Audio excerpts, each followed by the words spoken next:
ஓம் ஸ்ரீ சாயிராம். என் குழந்தையே, வாழ்க்கையில் சந்தோஷம், துயரம் இரண்டும் கடந்து போகும் மேகங்கள் மாதிரி.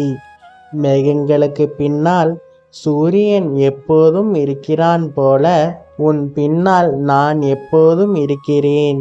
உன் இதயம் தூய்மையாக இருக்க வேண்டும். அன்பு, கருணை, பகிர்வு இவைதான் உண்மையான வழிபாடு.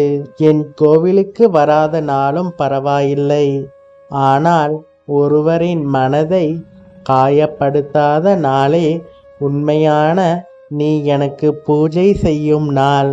பொறுமையுடன் காத்துக்கொள். நல்லது தாமதமாக வரலாம், ஆனால் நிச்சயம் வரும்.